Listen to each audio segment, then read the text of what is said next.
Hello, everybody.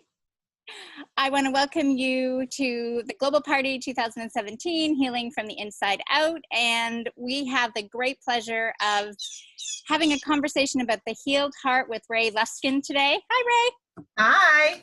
Good morning. And Ray is, where are you in the U.S., Ray? I am in the suburbs of Chicago. It's a place called Deerfield, Illinois. Deerfield, Illinois. So you're in Oprah's territory. So Yep. where it all began, way back when. Okay, so I know Chicago's known for much more than that. But hey, when we were talking about a piece of music that inspired or brought peace to Ray, I asked her and she said? I said it's Karen Drucker's song, I Believe, in you. So because I believe we all have the power to heal ourselves, that we are all beautiful human beings, that we're magnificent and brilliant inside. And that's part of my message. Well, that message right there was just so powerful. I could feel the intensity and the love coming straight from your heart. So we're in for a beautiful treasure of wisdom. Hold on and we'll listen to a little of the song. Okay.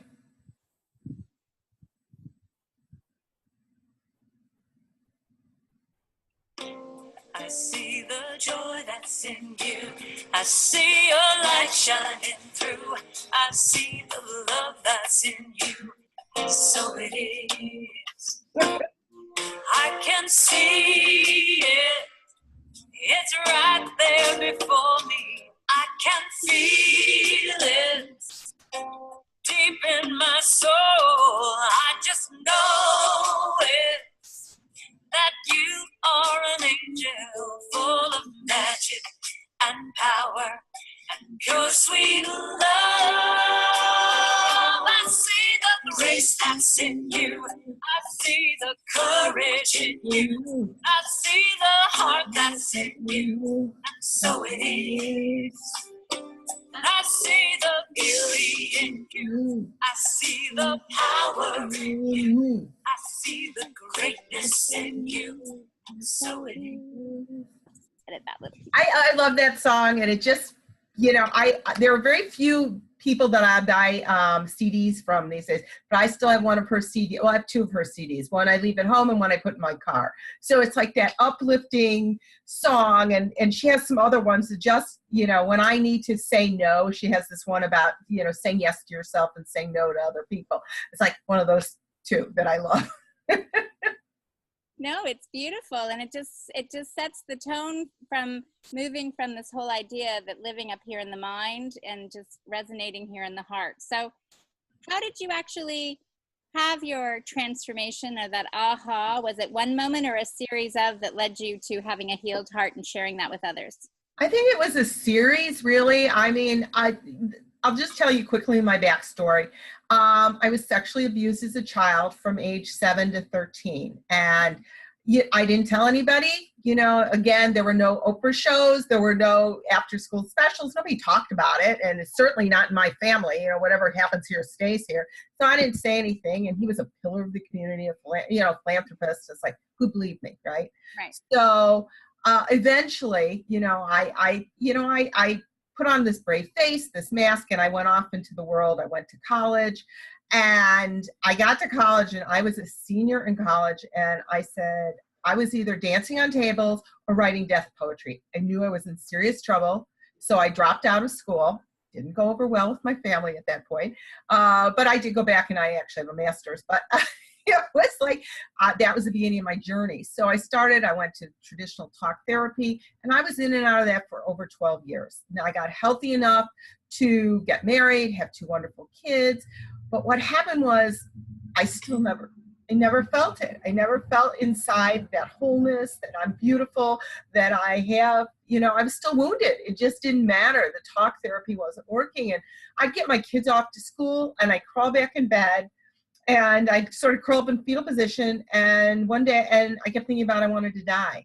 And so I made a list, why should I live and why should I die? The die one was huge, this is how I was hurt, the victim mentality, everything in my life that went wrong.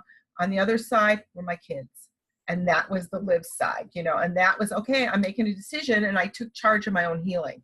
And that was like, I was 35 by that time. And so it was, okay, Ray, now what are you going to do about this? And I became what I call a self-help junkie. I mean, I traveled the world looking for healers, trying all different modalities. I was an adventurer, and especially in Chicago at that time, there was nobody doing any of this other work. Gratitude, Oprah was just starting to talk about it, but it was not big. Forgiveness work, all the body work, anything that outside of the realm of traditional talk therapy, there wasn't really much here.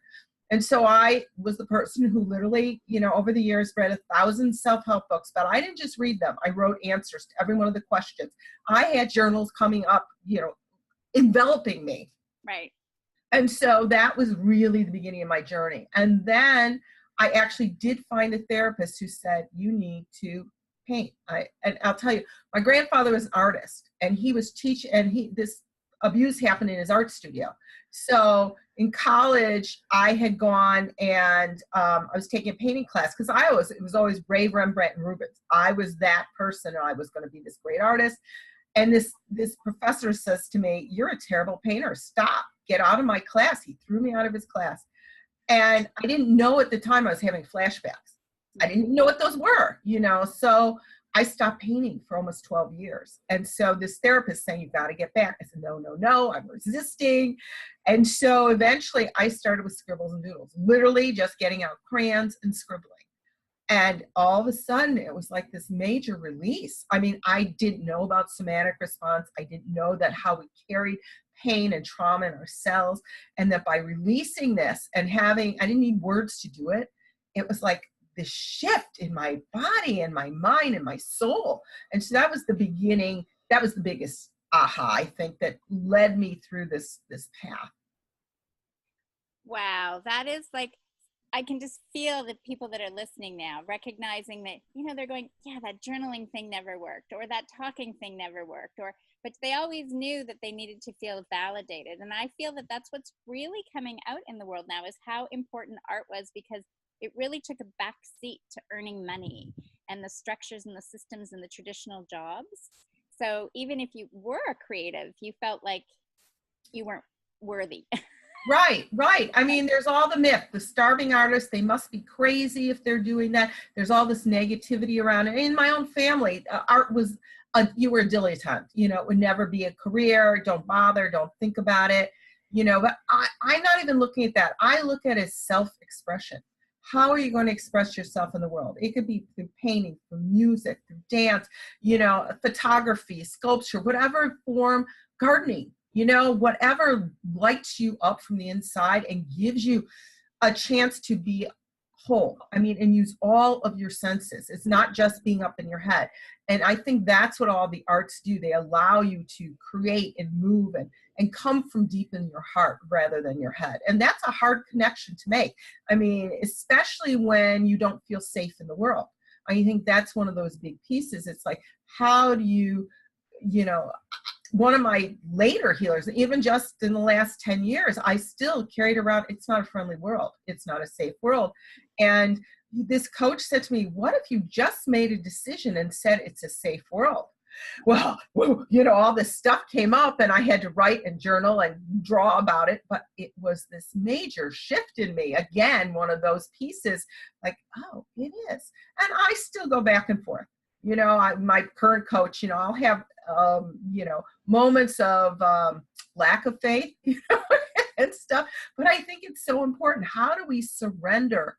And I think art is one of those pieces. How I say surrender to the art, Yeah, no, I'm with you, because I actually had a history. I was 3 generations of sexual abuse, and I was raped and strangled to the point of a near-death experience when I was 10 and a half. So I can recognize what you're saying about the stuff that you carry, because you take it on and saying like, I can handle it, because that's push it all down and away you go.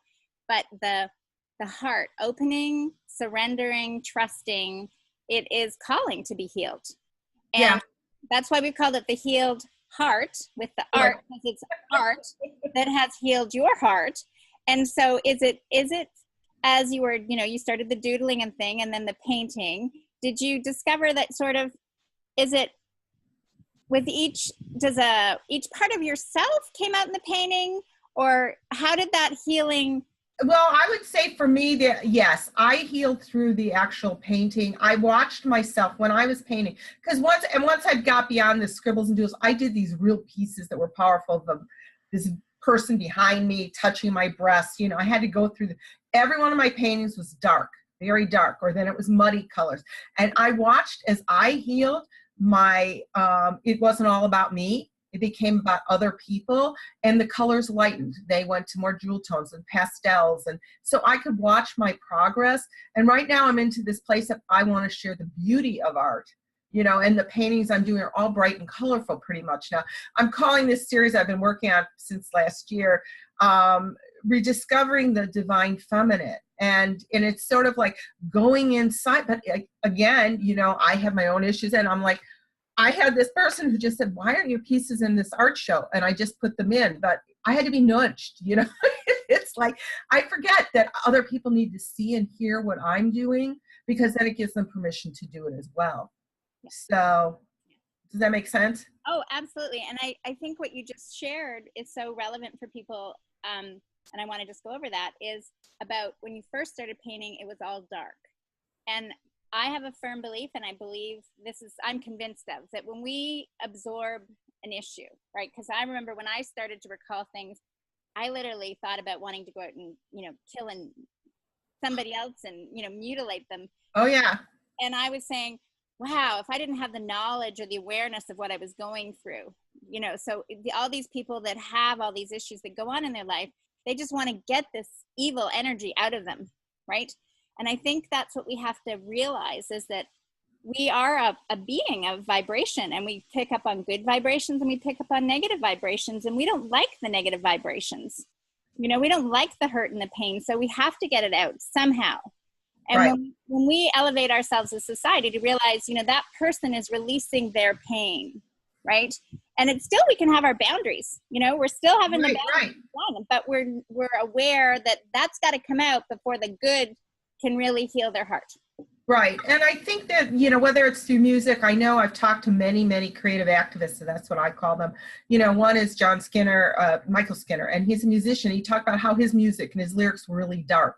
And as he got healthier, they changed. It doesn't matter. And I think, you acknowledge that we have this darkness and the rage and the anger. And I did all these other exercises that I had to do to get through that. I mean, I worked with what I called my anger lady, and she had this technique called Radex, and she had a padded room, and I would drive an hour once a week to her place, and she had me do all these exercises where I'm kicking and screaming and hitting the walls and doing whatever I had to do to just another layer. And then I had my own, I bought a punching bag for my son, but I was the only one who ever used it, in the basement.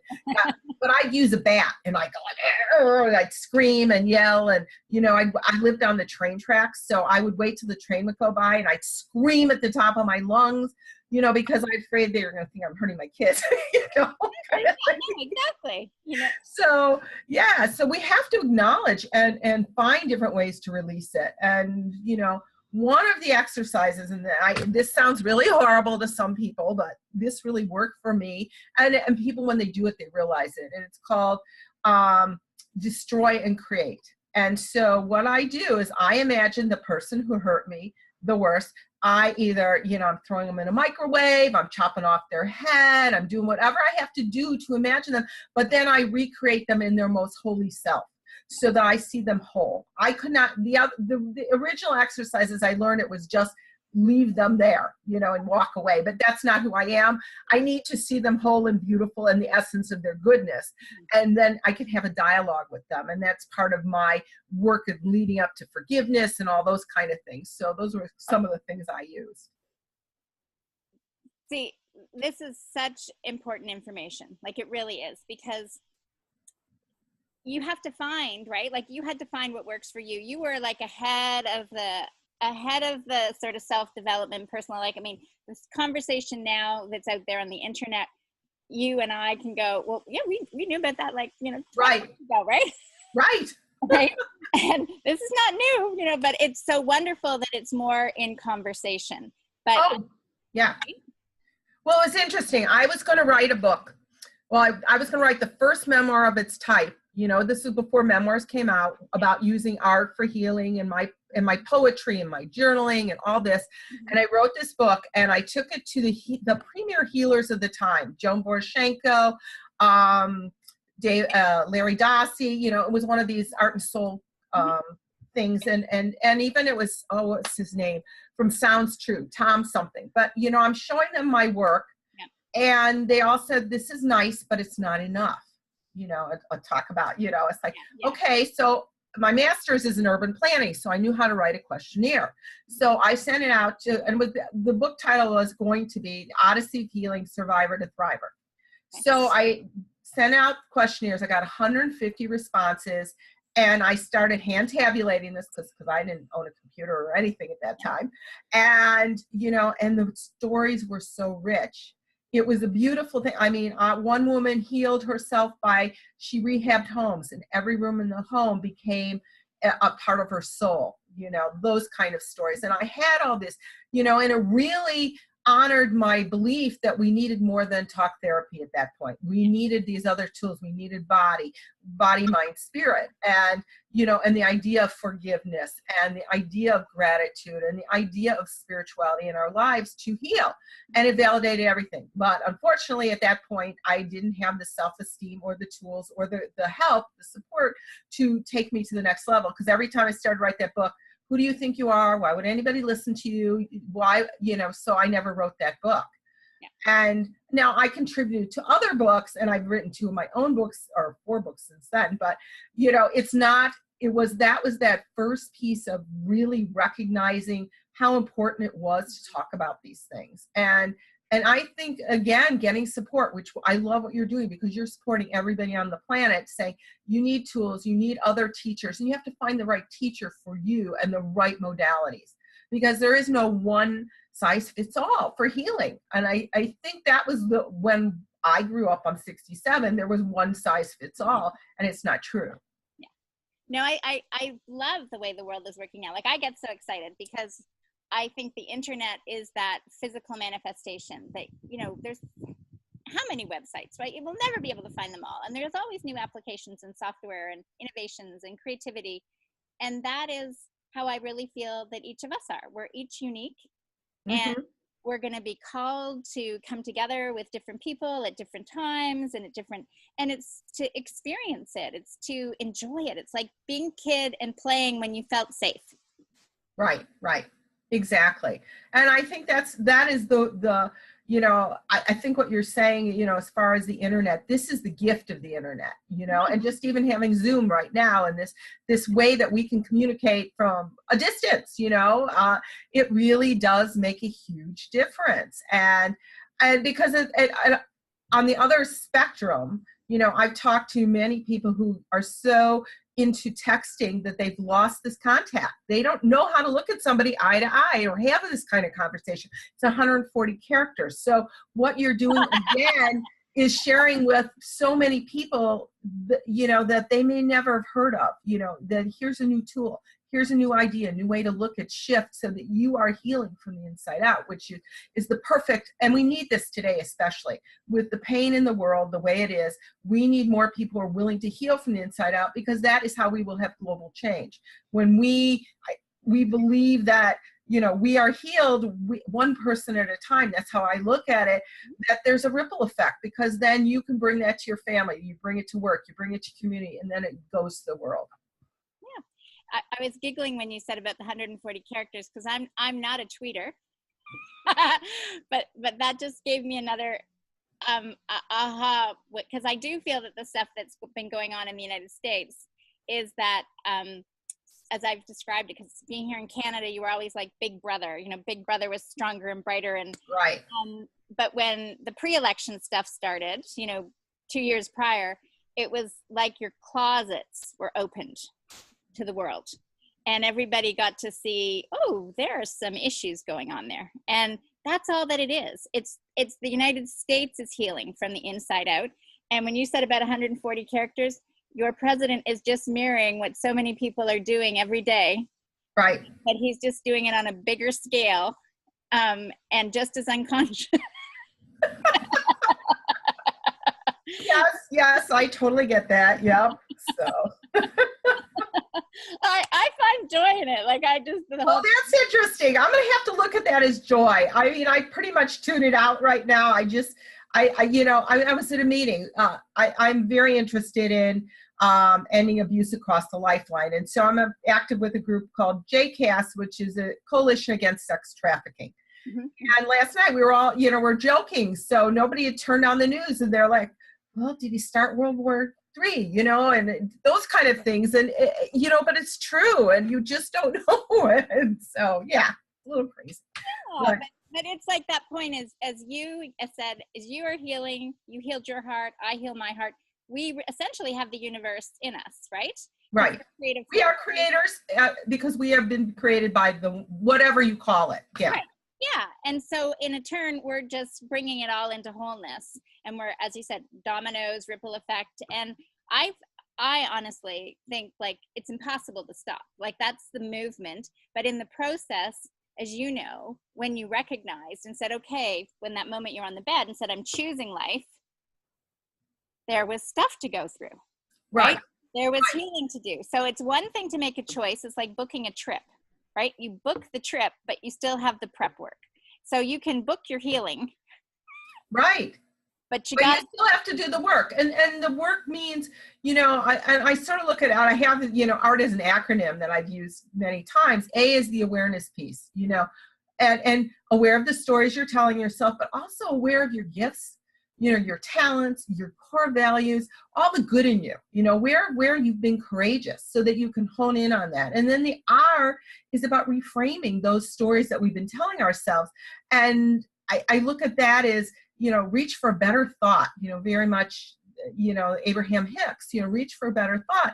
And you do that through surrender, through gratitude, through forgiveness. And so you've got to go through the process, and it's not always easy, and then the T is the transformation and transcendence, and that is being of service. I really believe that we have to be of service, just like you are sharing our stories. And it could be with one other person, in whatever form that is, because when we share our transformation, we give hope to other people. We are talking about issues that may not be comfortable for someone to hear. They've never heard it that way.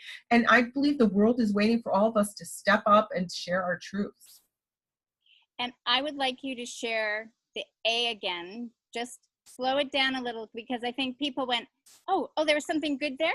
Okay. Yeah, I tend to talk fast, especially when I'm excited. I know, I do the same. But there was so much greatness in the A of art. You can do the whole art again, but just let's everybody just get present to what Ray is saying right now, because it's a gem. Okay. A is awareness. Okay. And it's awareness of the stories you're telling yourself, where your wounds. I mean, you can't bypass it. There's no such thing, even though you may want to push it down and not deal with it, numb yourself out.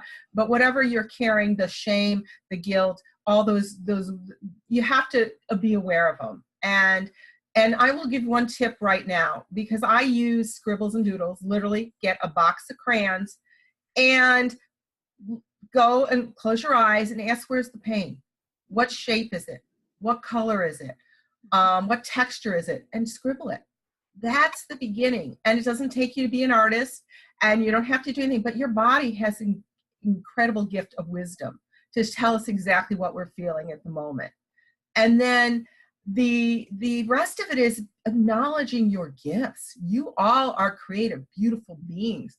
And we have to acknowledge that within ourselves and take the time. And if you can't do it for yourself, find someone who will support you in that dream, in finding out your beauty. Ask a friend, ask your coworkers, how have I made your life better? What are my gifts and talents? I can't just seem to see them today.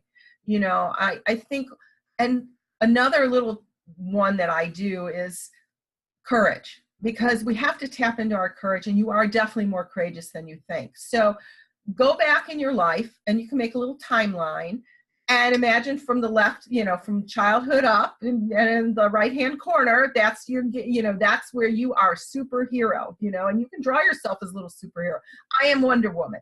So I have this, and I have it on my website as part of my little info about who I am. So think about that. But where have you been courageous? And that means you stepped out of your comfort zone. Maybe you stood up to a bully. Maybe you actually said, you know what, I can't do that, or I ask for help. I mean, so many of us, especially women, think they have to do it all themselves. I am like that. This is one of my challenges to work through over and over up until now.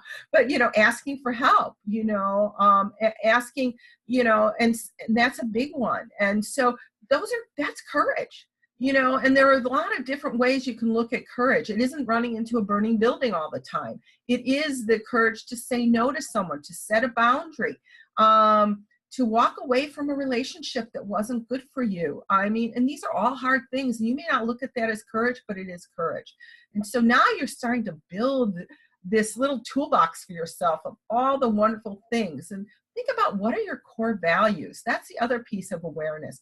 And you want to start aligning with that. And you can play in the realm of, what are you passionate about? Thinking back, you know, what brings you joy? What brings a smile to your face? You know, there are so many ways to access passion and core values. You know, it's like over and over, what could you not live without? You know, and so that's the A part. And is that good? That is good. I mean, there is so much there. I mean, I think if you don't have any colored pens or crayons at home, your objective is to go get yourself something, you know, that the dollar store, we have them in the United States, dollar stores. So for two, you know, and at least, and if you want, buy a coloring book while you're there, because that's the other piece. When you're upset and you need a little stress release, you know, and calming, you can just sit with that same box of crayons at work. I always had one, tell everybody, pull one out. I mean, they're much more, you know, it's accepted today. When I was doing this 10 and 15 years ago, I was like, what? You know, but today everybody understands coloring books. But it's $2 that you've invested in yourself. And the ramifications will be huge, because that's self-care, that's self-love. And we need to do that for ourselves. And you have our permission to color outside the lines. Oh, totally. If you want to challenge yourself with your coloring book, imagine making each page different. I did that exercise. Somebody did that with me, and it was like, ooh, talk about getting out of your comfort zone and having, what are the rules? You know, well, there are no rules. So, yeah. Yeah. No, I think the more that people open up to the fact that they are a creator, right? And their creation is perfect because it's their creation. Right. You just look at the great artists. I mean, we have a whole range of mediums and textures and paintings, and they're very different. And you might like Van Gogh, but you certainly don't like Picasso, you know, or whatever. Right. And you'll say, I could draw that. That looks like a kindergartner. So now, if you want to do, besides just doing the awareness piece, you know, in your body, this is what I start people with. Get a big piece of paper, big one, not just a little one, right, and your box of crayons or markers or whatever you want to use. Tape down your paper, take one crayon and put it in your non-dominant hand. Okay. Close your eyes and scribble. Now, how can you judge yourself? Your eyes are closed and you're using your non-dominant hand. So just make a mark on the paper and just continue to do that. And then if you want, then you add a second color and you do the same thing. Then when you feel complete, now you can do this to music, you can do it to the quiet, you can do whatever you want. Then I want you to open your eyes and color. And again, if you're coloring inside the lines, color outside the lines. See, that's interesting, because I immediately felt like my left hand, which would be in my non-dominant hand, it wasn't like I was just going to hold the pen. I was going to clench the... Interesting. Well, when you're doing this, most people start with just their wrist. And, you know, as when people work with me, I lead them so that they become conductors. You know, I mean, you are big, broad movements. We change the music. I have you use your whole arm. I may have you stand up and use your whole body. So there are levels, but this was just the first piece that people can do at home easily, you know, so. Now, you do this obviously in Chicago, but do you do this online? I have at different times. I coach individually, you know, so anybody, look, I've got like 10 slots available for free coaching right now. So if you want one free coaching session, you can contact me at ray@thewinningadventure.com. So you can do that. And that's what I'm opening up to the people on this call, because I know they're calling and needing that. I'm also going to be doing some group coaching. We talked about a follow-up to this program, and I think I could carry people, from in the next couple months to go through some of these exercises in a way that I'd be happy to do that. Awesome. Are you guys excited? I'm excited because I can see that there, I just grabbed my. Right. And it's very simple, but you're not going to have us like creating in the nude or anything like that. No, this is literally just simple art and there'll be other prompts, but I really think, I'm just going to tell you one of the exercises I would have you do. There'll be a meditation, and these will be short things that you can do. We'll have to talk further about creating a Facebook group to post our work and stuff like that and go forward. But I'd love to support people doing this, because I think there are so many ways we can do this. And what I do, I bring to that fun, creative aspect to it, so you will be using collage materials. We're going to be, ripping paper and doing all sorts of fun things, so that's how I look at this. So, yeah. And I guess for some of you that are maybe a little bit more traditional in this, that are listening, that are feeling like you weren't an artist or never were an artist, because that was where I was at, I can just tell you that, just over 3 years ago, my daughters and I, we took this big piece of paper on a 6-foot table. We knew we were being led to move. And I wrote, because that's how creative I was, in a, like one of those spread out like a star. They colored and they created what they said. We said, what do we want our new house to look like? And we thought we were going North Canada or West Canada, but we ended up, when we tuned in, we were led to Eastern Canada here in Prince Edward Island. And my agnostic perfectionist father, 86-year-old father, had to say, wow, it's like there's an intelligence in the universe. Woo! So there is something to releasing and surrendering and letting go and creating, because we're all creators. So you're going to let the creator out. Right. And, I've used this process for a long time. I haven't quite done it on the scale and the way we're talking, because I've done workshops, actual in live workshops, but we're going to play. And that's what it's all about. Play, explore, and experiment, and see how we can do this through this new medium, of the internet. And I feel like that is my passion and calling for the next 3 months to the winter solstice. How's that? Awesome. This is lovely. I love you. I'm so glad you came to share with us. I think everybody's all excited and they're going to the dollar store, Walmart, or wherever you call it in Europe or Australia. But just buy whatever costs you.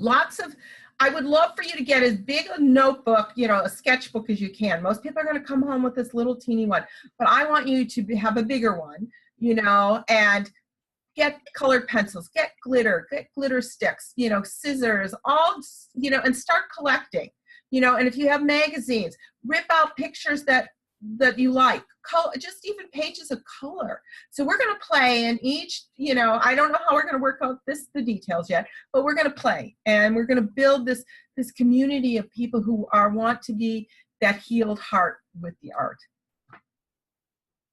I think we're just going to end it there, because that was so beautiful.